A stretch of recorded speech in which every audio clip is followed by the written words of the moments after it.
So, good evening, Dr. Thurston. We are going live for our second session of Return to Learn, supporting your students' remote learning plan. We are going to give our parents a few minutes to come on in the room to enter this conversation as we learn how we can get our high school students ready for remote learning. And so, as we're waiting on some of our parents to join, how is your experience right now with facilitating remote learning for your own kids?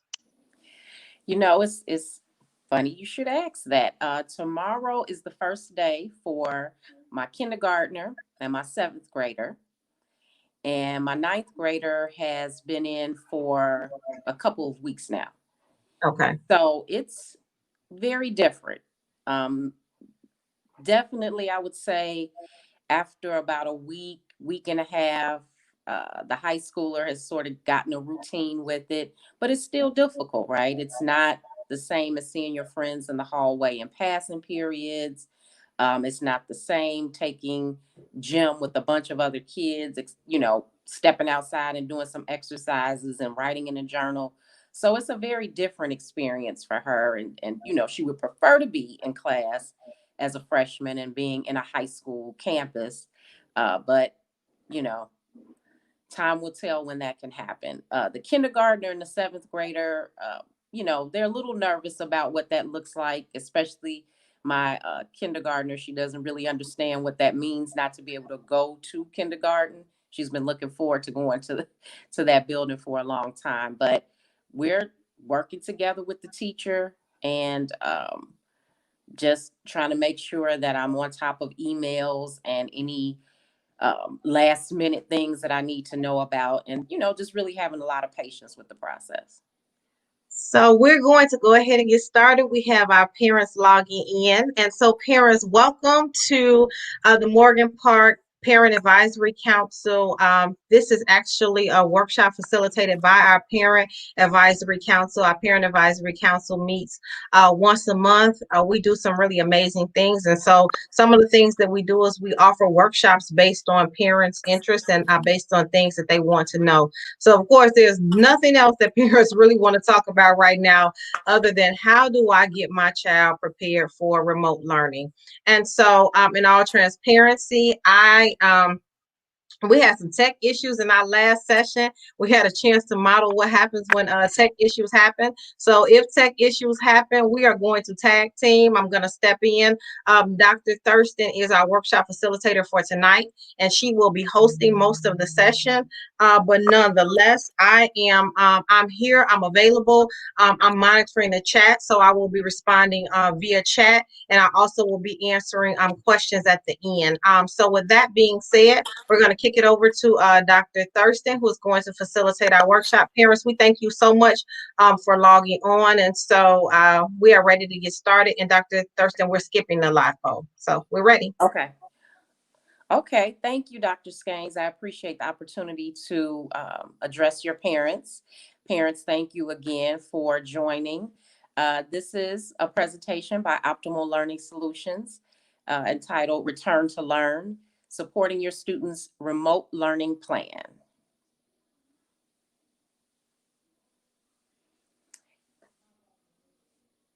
Okay, so the school supply list for this school year looks a little bit different, right? You don't have pencils and paper and laptops and books. These are qualities that we're asking for parents to instead bring to the process. So, patience, definitely, in terms of using the tech, in terms of getting access to the tech, even patience with your student as he or she is navigating this new territory, flexibility. So being able to know that you might get emails at various times asking you to do various things. Take a deep breath. Try to have a sense of calmness about the situation and not panic. Cooperation is definitely needed. Have a sense of humor. Sometimes we take ourselves too seriously, we take the process too seriously, and it just ends up making it worse in the long run. Be encouraging. Make sure that you have a positive attitude, especially when you're working with your child or in front of your child, with the teacher or an administrator. They can sense when we're uptight or when we're tense or when we're unhappy about a situation. So definitely keep that attitude positive for them. Have compassion for, again, the teachers and the students. Both are navigating a situation that they're not necessarily um, comfortable with, but will become more comfortable with over the school year. A sense of understanding, respect, definitely, and then kindness. So, even in my own example with working with my own children, I've had to stop myself and remind myself that, the teachers are trying their best. And so, if I don't get information as quickly as I need to, or I'm confused about something, it's best to just give the person the benefit of the doubt. Okay, for today's agenda, we're going to set the purpose for why we're here. I'll introduce myself just a little bit, give you a little bit more information. We're going to skip the live polling. I'm going to go straight into the 5 remote learning tips. We'll talk a little bit about the tech that's required with using Google Classroom. And then we'll have a closing and an opportunity for you to ask questions and Dr. Skanes to address those questions.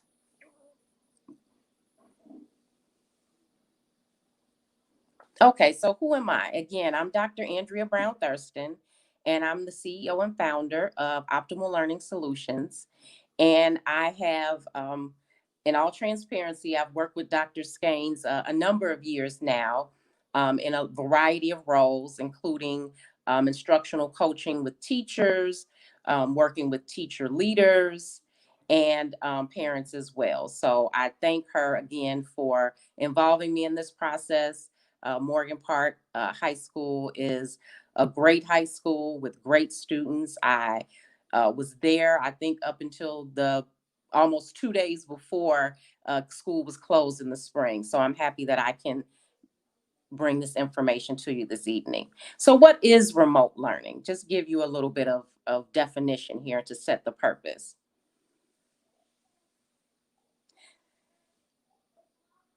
So remote learning is when teachers and students move from in-person class to a temporary online space. And it's not exactly the same as online learning.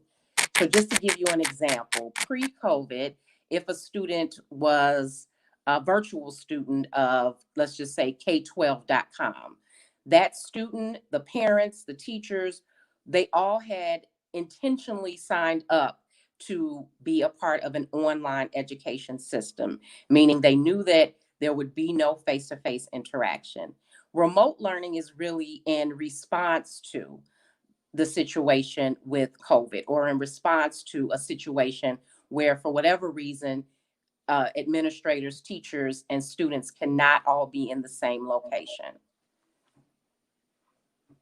I'd also like to jump in, Dr. Thurston, and talk Mhm. about remote learning for just a little bit.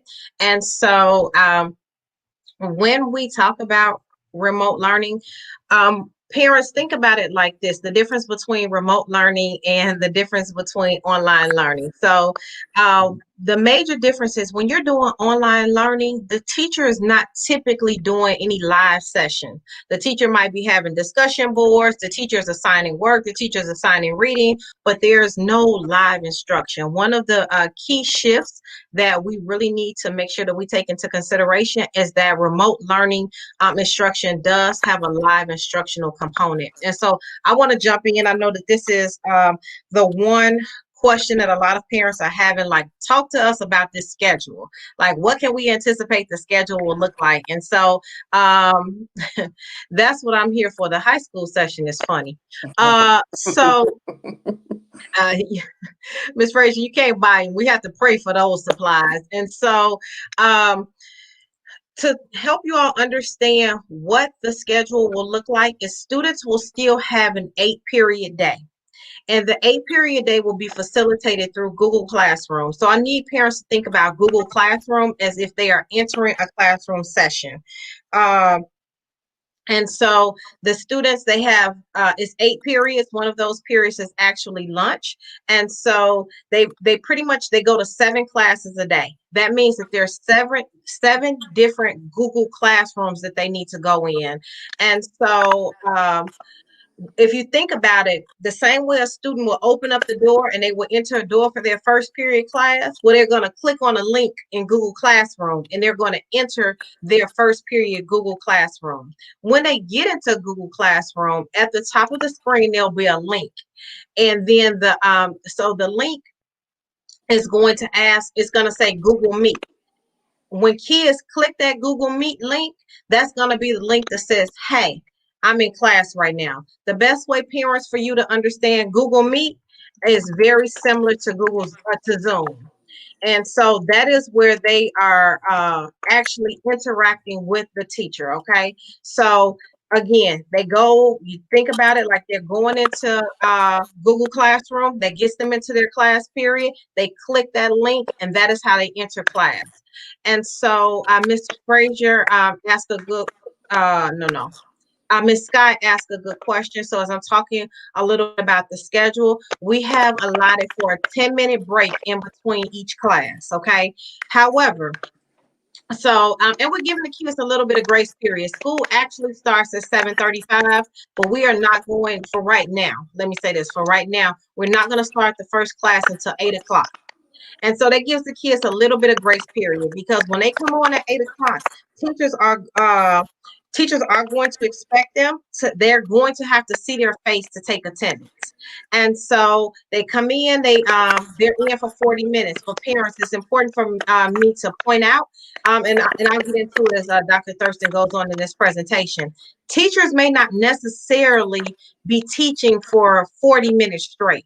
So they may do some live instruction. They may get students started, and they may have students working additional breakout groups. They may have students logging off to complete an assignment, but they will always start in that Google Classroom. They click the Google Meet. So we're all always gonna assemble together, and then the teacher will let you know what we're doing from there.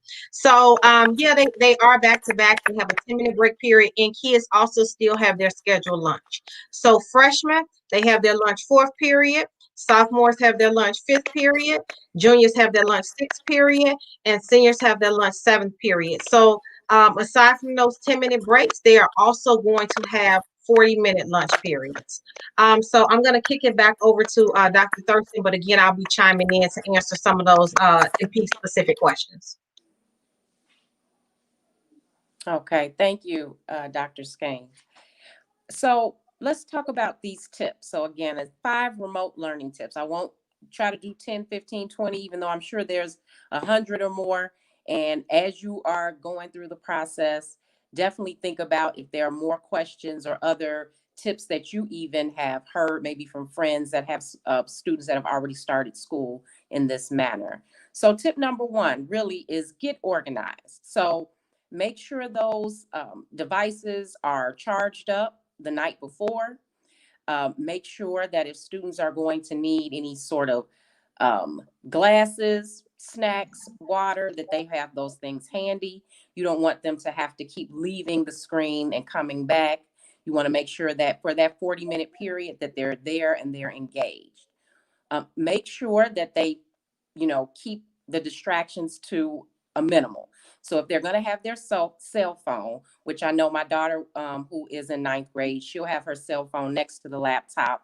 So if she's doing some additional research or whatever, she will use that while she's also in the chat. And so I know that they do like to use multiple devices, but you might want to think about just putting it on do not disturb for those 40 minutes that they're actually in class. Some other things that we want to point out with getting students organized. Think about your student even having a calendar, a planning notebook, a regular notebook, and think about every single week. Um, yeah, I'm not sure. I'm not sure where the typing is coming from, Ms. McNeil, because I'm not typing either. It could just be picking up from somewhere. So sorry about that. And so Have them write down what assignments are due for that particular week. The reason that that's so important is because students are going to get at least, well, on average, they're going to get 2 graded assignments each week. And so those 2 graded assignments, they should be writing down. So first period, what can I anticipate this week? Let me tell you what a lot of young people do. I'm sorry, I'm not sure why we're picking up. Yeah, Miss Frazier, we're gonna go back to it. I'm not sure what sound we're picking up. I'll try to troubleshoot the tech. But what I was gonna say is that a lot of times what young people will do is they'll say, I don't need to write it down because it's in Google Classroom. And then they'll find themselves not turning something in simply because they thought that it was in Google Classroom and they thought that they will remember. So again, have students write down what is due for them that week. Now that's just 2 graded assignments. That does not take into consideration um, the fact that teachers may give them practice assignments that are not necessarily graded. Okay. So again, our tip number 1 is about getting organized. Okay, tip number 2, test the technology. So again, this is, you know, trial by error sometimes, right? Sometimes I know I have heard my daughter's teacher has been on mute and the kids are in the chat, but the teacher was kind of in the moment and didn't realize it for 5 or 10 minutes. So, make sure that your student can hear and can be heard. Figure out what methods they might need to do to make sure that if other students are, or other children, I should say, are in the home and are also doing remote learning, you might want to invest in a couple pairs of earbuds or headphones just so you can cancel out the kind of background ambient noise that is just in everybody's home. Make sure that you test out the Wi-Fi. There's actually, if you Google speed test for Wi-Fi, there's a lot of free tools that will actually do it for you and let you know what those speeds are, if it's working at an optimal level. As Dr. Skanes mentioned earlier, we had our own issues with working with the first session with the academic center students, and it really was a matter of being in the wrong location in my home and needing to get a little bit closer to that modem. So those sorts of things, they happen. Teachers will understand, administrators will understand if this is something that happens as a one-off. If it's something that continues to happen, then that's definitely when you need to get in touch and say, hey, especially if you feel like it's a school issued or a district issued computer, they might be able to just troubleshoot it and figure out, or if it's your own tech, just to keep abreast of anything that might be going on with that. Some other things with testing out technology, things that you want to take into consideration, making sure that they have checked to make sure that the Chromebooks are charged up. Or whatever device that they're using, think about they're going to be attached to it all day long. So testing that out, making sure that they know how to get into Google Classroom, making sure that they know how to click those Google Meet links. So that's all of the technology. And then make sure that we got to go back to really just some old school kind of traditional things. We need to go back to a buddy system. And what do I mean by a buddy system? If your tech goes down, um, be able to call a friend, right? Be able to say, hey, who is it that they can connect with? Now, older students, they already have a friend that they know. And so because they have a friend that they know, they have somebody that they can call. But I'm thinking specifically about our freshmen. They may still be learning people. And so one of the things that I've learned about my own daughter, she started remote learning.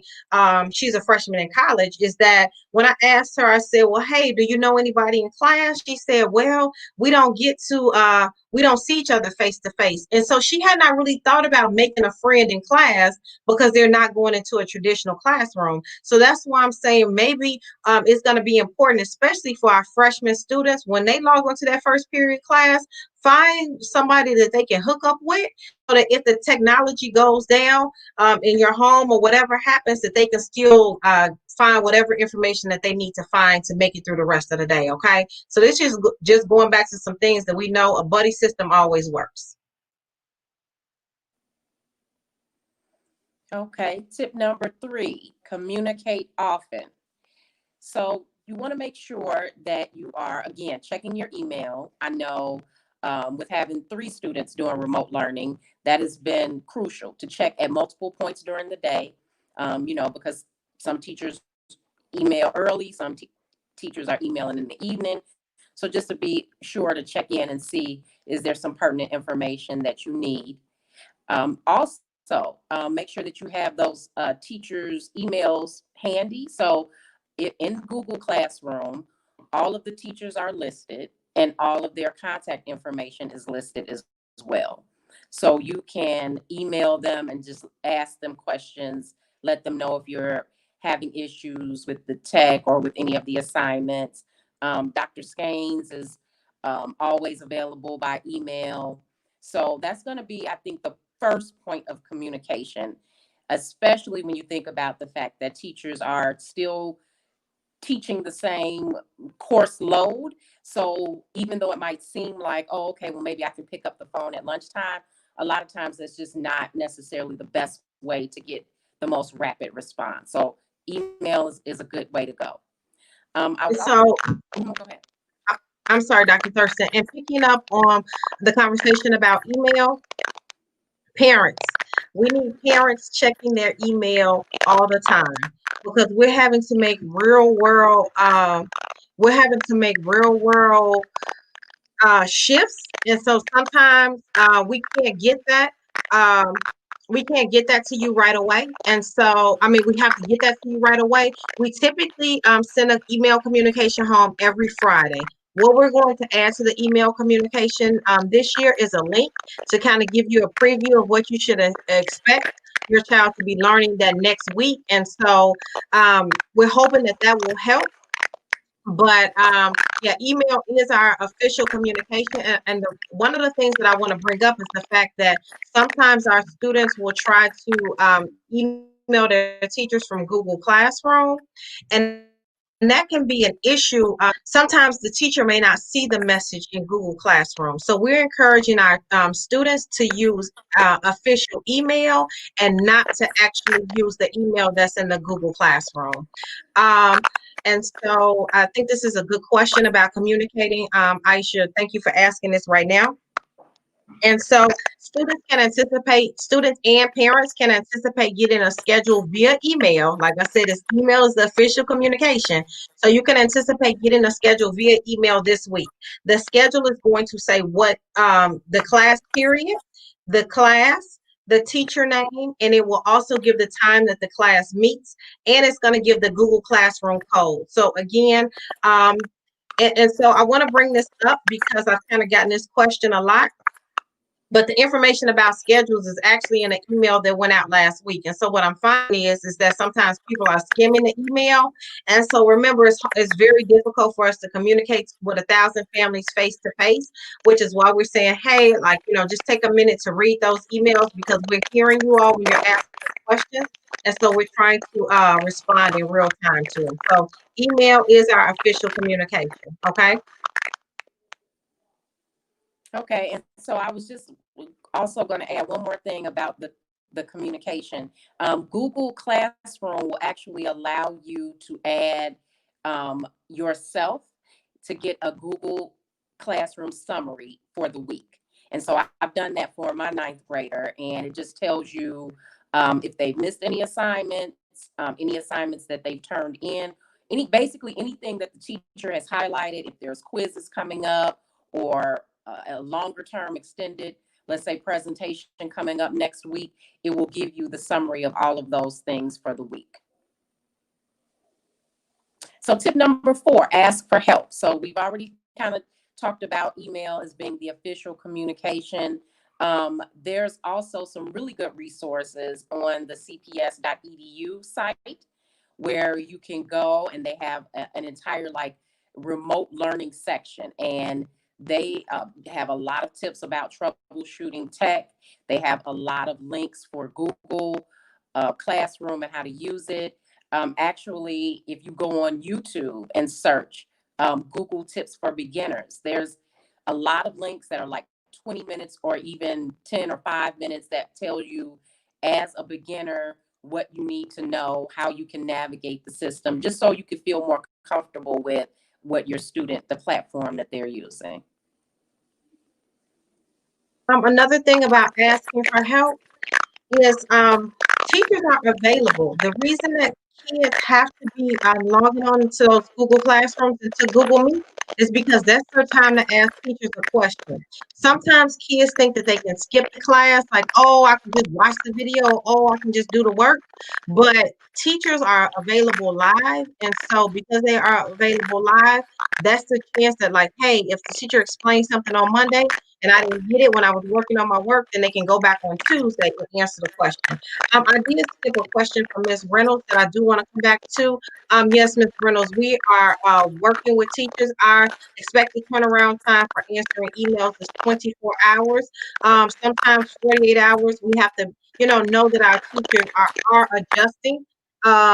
To doing school in a virtual environment. So we're trying to give them a little bit of grace and patience. So if they haven't responded to you within 48 hours, I ask that you email them again. If you don't get a response from the teacher at all, go to your assistant principal.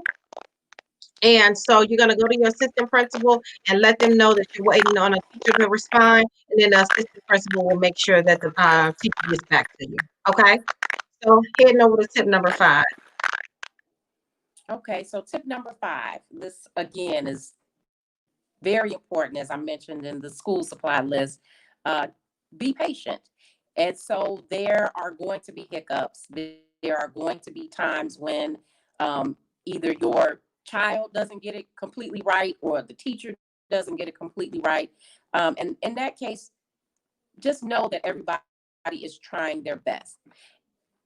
I know there's a lot of information about kind of anxiety, depression is on the increase, especially for teenagers.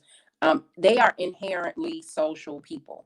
So even if they said, oh, I don't really like school, the fact that they're isolated for so many hours a day is it's a lot to handle. It's a lot for adults to handle. Dr. Skanes and I haven't been in the same room at the same time since March.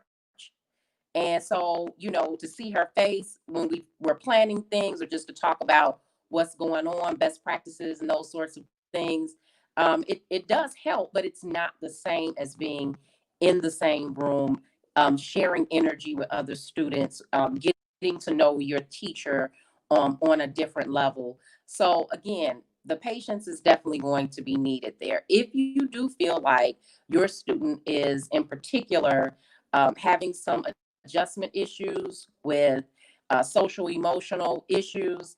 Dr. Skanes, I know, is very, very motivated to help parents in that area and provide resources. So, again, say something, ask the questions, let people know that, you know what, he doesn't seem to want to get up in the morning, or she's really sleeping a lot, or they don't do the things that they used to do. Of course, COVID has made everybody have alternatives. But if you notice that there's some mood swings, some mood changes, and they seem to be very different for your child, make sure you reach out and let somebody know, and they can steer you in the right direction. And so we're gonna, Dr. Thurston, just because of the tech issues, we're gonna skip the questions about technology. Um, and so we're gonna let's go ahead with this slide. Okay. So, in closing, I did just want to get feedback from the parents. So, the first one is to share at least one benefit to remote learning. So, I know we often talk about the challenges, how much we don't like it, how much we wish that students were back in school. They wish they were back in school, most of them.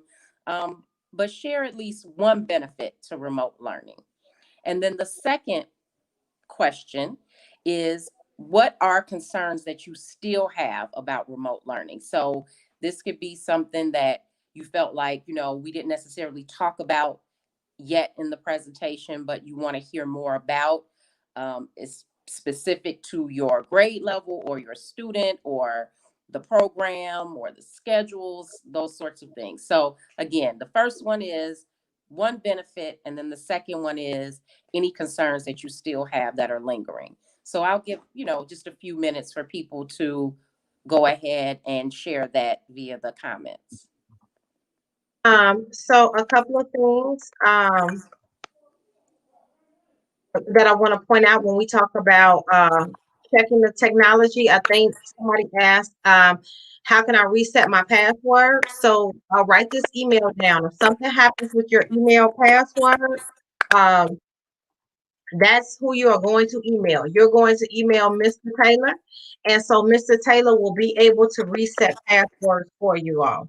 I love you. The APs love you. But we can't reset 100 passwords every single day. And so it's just going to be important in a virtual world to really reach out to the people that we're asking you to reach out to. What happens is we love you all so much that, if you ask us, we're going to try to make it happen. But what we really need for this to work well is if we tell you like that, I need you to go to this person or that person, it's not because we're trying to put you off, it's because certain people are handling certain things, so we can make sure other things get handled. I could easily go down a rabbit hole and be resetting passwords until midnight. And so, but that's Mr. Taylor's job. So password issues, send them to wtaylor3@cps.edu. And we'll make sure we get them set. Again, we have a schedule question. Just reminding you all that we have not sent out schedules just yet. I think this is a good call out. The benefit of remote learning is not having peer pressure and anxiety about being in a new environment. That definitely can be true. We do miss our kids though. The building is really, really quiet without them. So we miss them. We know that at some point we're going to look forward to them transitioning back here, but that's definitely a benefit. Thank you. What's the turnaround time for high school counselors to return emails? The seniors are needing recommendation letters. I also need to know my daughter's current GPA. So thank you so much. That's a good question. The counselors, we're asking them, counselors, probably 48 hours. To be honest, counselors are not going to start answering some of those questions probably until another week. Teachers just officially return back to school tomorrow. So if you've been emailing them over the summer and you can't get in contact with them, it's because they've been off for the summer. So right now they need like a week grace period as we transition back in. But we'll also make sure that you know exactly which counselor is for which grade level. I love this one. Remote learning made me and my daughter closer. We were able to talk more open. I think that that's true. Like, we have to try to find the silver lining in every dark situation. And I think for a lot of families, just the time to, we all get so busy that this just helped us spend more time together.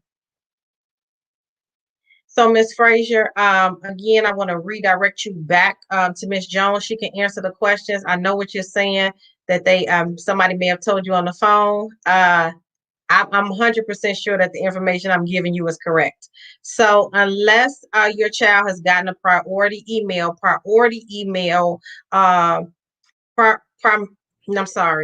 priority Chromebook distribution is September 2nd or 3rd. You would have gotten that email to say you're on a priority list. If you're not on a priority list, it's September 5th. But I don't want to confuse the audience. So Ms. Frazier, I'm just going to ask you to email Ms. Jones because we can look up your specific child. Thank you, Ms. Charles. What's the first day of learning? Is the first day of learning? Yes. When I get my babies on September 8th, I got them all day. So get ready to turn them back over to us on Tuesday, September 8th. They're going to 8 classes, but that one class is lunch. It's still a choice. So, yeah, it's a full day of school when they get back in. Okay.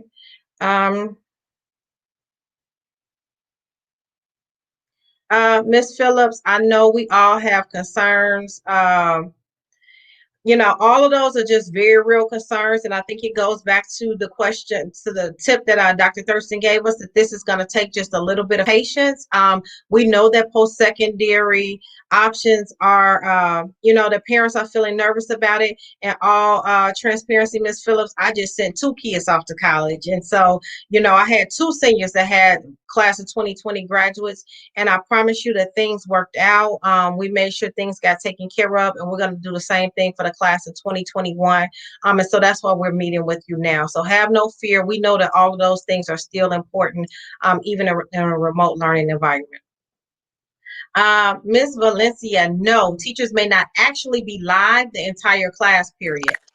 And I think that, thank you for asking us that question. They may start off live the first 15 or 20 minutes, and they may give kids a task that they can go finish on their own the last 20 minutes. And so teachers will be using different kinds of instructional strategies. I will say, I know that we're having a hard time motivating our kids, but we're trying to remind them that remote learning is school.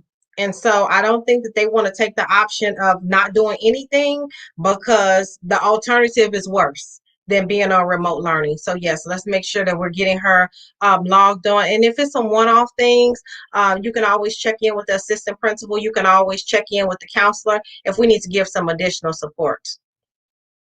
Miss Amos says one of the benefits is that she's still working from home. So, it's overwhelming. It's overwhelming for everybody. It's overwhelming for teachers, parents. It's overwhelming for the administration. Our administration likes to make sure that every single family has every single thing that they need. And we're feeling the stress of it. We try to make sure we answer every single question. And so we are all feeling stressed, and that's why we're asking for patience. Uh, Yeah, thank you. Again, Mr. Peck, it's an easy way to communicate with teachers. Remote learning definitely is. Yes, Ms. McKinney, the health and safety of our children. We know that it's tough, but health and safety comes first. Um, yeah, thank you. Online learning etiquette guidelines. Yes, I'm doing a session with teachers tomorrow on online learning guidelines, and they will be handing it out to teachers. Miss Frazier, Miss Jones is on this email, so she's going to get in contact with you. Sports, that's a good question. You know what? Now you're scratching my brain. We are still having sports. That's not the answer you want to hear. I just can't remember what's in what season, but I know football is going to the spring. Yes, let me do this. Sports is still happening. For specific sports questions, reach out to our athletic director, Ms. Jones. Let me make sure I'm giving you the right email. But Ms. Jones will answer any specific questions about sports. Give me just 1 second. But yes, sports still happening. And a lot of our partnerships are still happening. BAM still happening. WOW still happening. A lot of our additional programs will still be happening.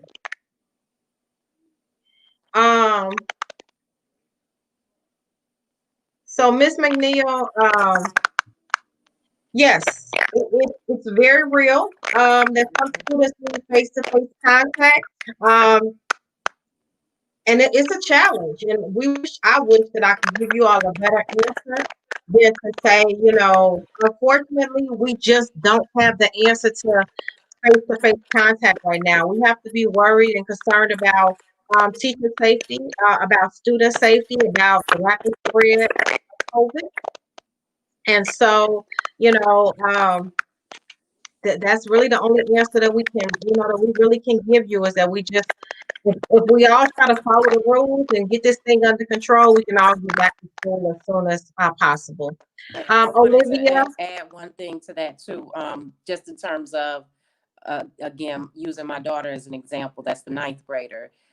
What I have had to do is to go into Google Classroom myself and look at, so if they've turned in an assignment, it grays out, almost kind of fades into the background a little bit. And if they haven't done something, it's still an active blue icon. So I had to kind of go through it with her. And in some cases, it was she just didn't click on something. In another case, she got bad grade, and it was because she did not scroll all the way down to see that there was a second page. So again, the patience with this is really key, because they're used to getting handouts, and if I have 2 pages, the teacher's going to say to me, you have 2 pages. So the more that you can kind of help to guide them and motivate them. And I have my daughter now have an alert on her phone that goes off at 9 o'clock every night for her to go back in the Google Classroom, because most assignments are due at 11:59 p.m. at her school. I don't know if that's going to be the same at Morgan Park, but typically that's what the teachers will allow them up until that point at night. So instead of waiting till 11:52, which she did one night, um, let's check it at 8 or 9 o'clock every night to make sure that you go in and see if there's anything, scroll through every single class and make sure that all of those icons are grayed out that say that you've actually turned it in. Okay. So, Ms. McNeil asked a good question. What are we using for textbooks? And so, the resources that kids will need for class, the teachers are going to make them available virtually. What we're trying to make sure that we do is we're trying to make sure that we want to make sure that we're not asking kids to keep coming back up, right? We want to make sure that we're keeping a safe environment. And so, we have to think about the best way to do that. So what kids need, that it will be available, everything will be available in the Google Classroom. So if they're like say worksheet pages, or if there are things from the textbook, teachers are going to make sure that it's available in Google Classroom.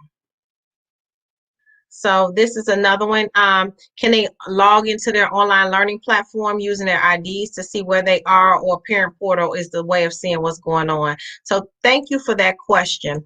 Parents have two ways of keeping up. Um, Parents have two ways of keeping up. And so one of the ways of keeping up is going to be, of course, using Aspen, the parent portal, to see what grades are. But as Dr. Thurston said earlier, parents can also log into Google Classroom. And so in Google Classroom, you can see exactly what your child is doing. So I will recommend doing both. One of the things that we know about Google Classroom is that sometimes kids actually forget to hit like the turn in option. So they've done the work, but they've actually forgotten to turn it in. So yes, parents, there is a parent option in Google Classroom, and then there's always still parent portal. So thank you for that question.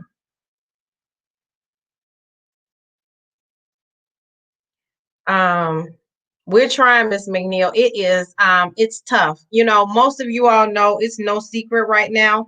Um, all of the questions that you ask are all of the questions that I'm asking as a parent. Like, I'm not just a Morgan Park principal, I'm also a Morgan Park parent. My child goes to Morgan Park. So I know from a parent lens what parents want to know to make sure that their kids are doing well. My son will be in his junior year. I'm asking, hey, what are we going to do about the SAT? How am I going to get him prepped up for the SAT?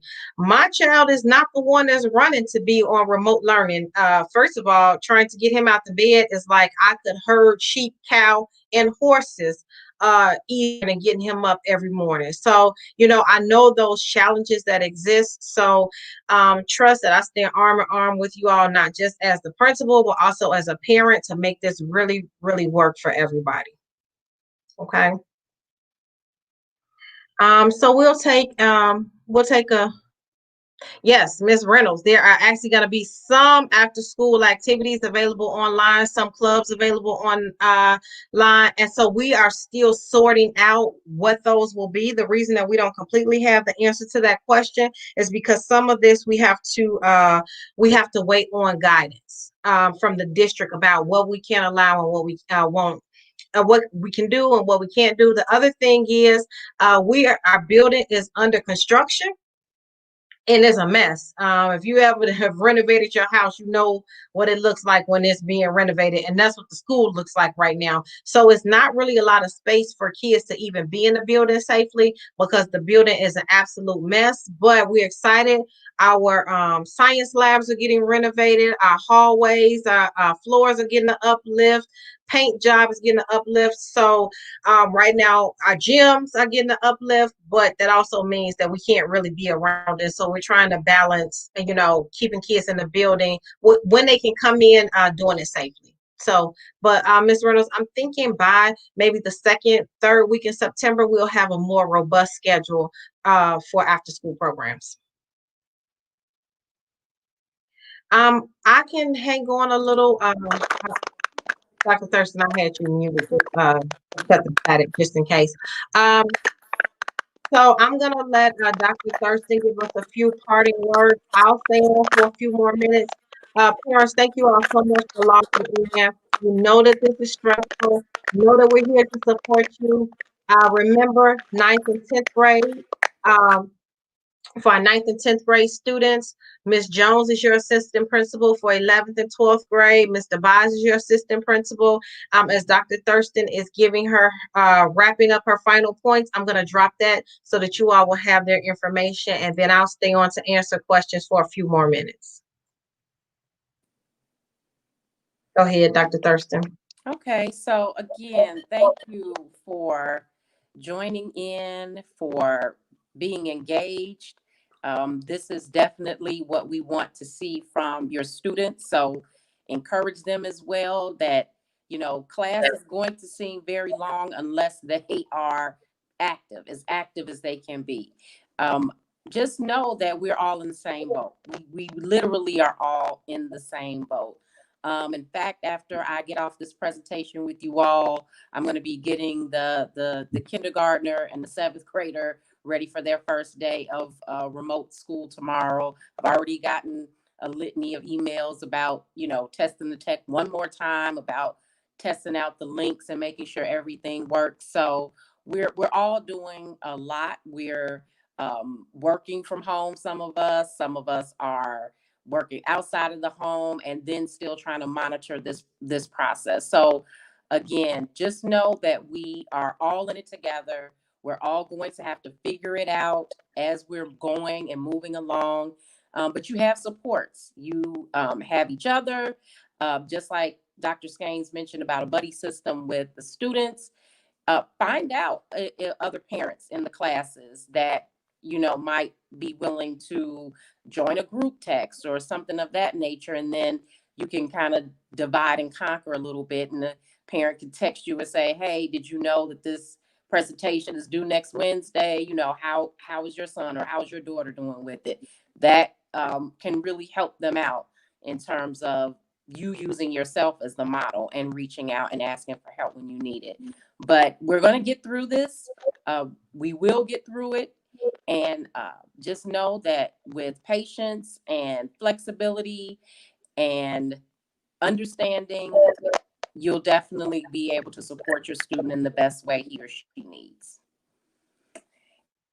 So we are going to wrap up. Thank you all so much for attending. I have to say this again, parents. This is for my parents. You can do this. Okay, you can do this. Think about most of us, the vast majority of us. The day that we found out we were pregnant, we raised the eyebrow. Right? Like, what am I supposed to do now? But we've been figuring it out for 14, 15, 16, 17 years. And we have been doing a good job thus far, and we are going to continue to do a good job. So give yourself some grace. You're going to be amazing. Your kids are going to be amazing. You can do this, okay? And so just keep saying that to yourself. I know it's new. Anything new seems a little bit unreal to us, but you can do it. So hang in there. Again, I'm going to stay around, answer these last few questions. If you don't want to hear the answers for the question, feel free to log off. I'll hit the last ones. Thank you all so much. Encourage yourself, encourage one another. You can do this. Ms. McNeil, signing up for daily summaries. I know you can do it through the teachers will basically be able to invite guardians, and so the guardians, once you become a guardian in Google Classroom, so no fear, we will make sure that that information gets sent home when we send out communications. Okay. Because I don't even know it off the top of my head, but I know it's when you sign up for the guardian feature in Google Classroom. That's a good question. Yes, you can use a hotspot if your Wi-Fi is not working. Thank you for asking me that question. In fact, I have to pick up my hotspot a lot.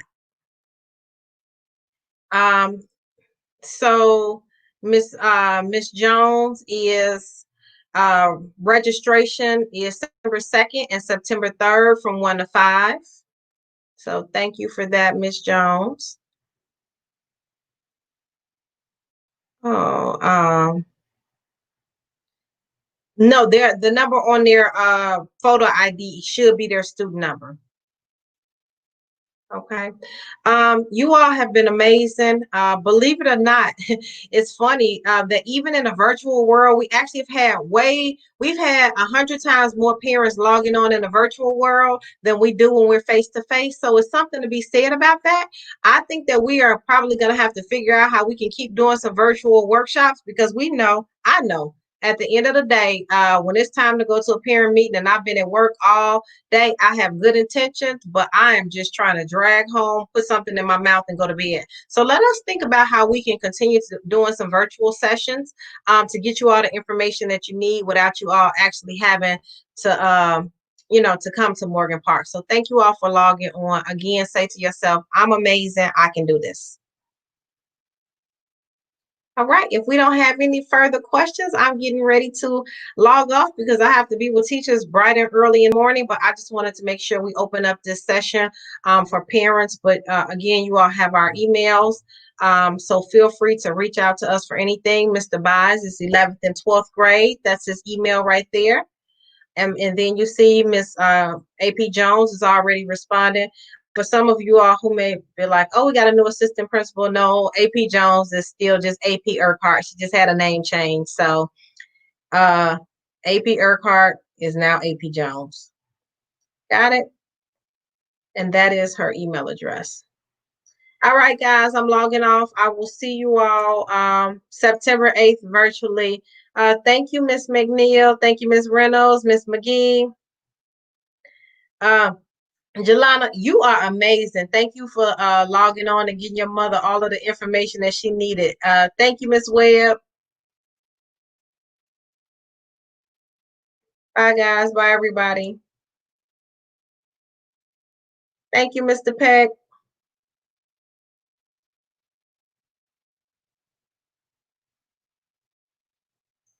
Thank you, Miss Valencia. Your baby can do it. I know she can do it.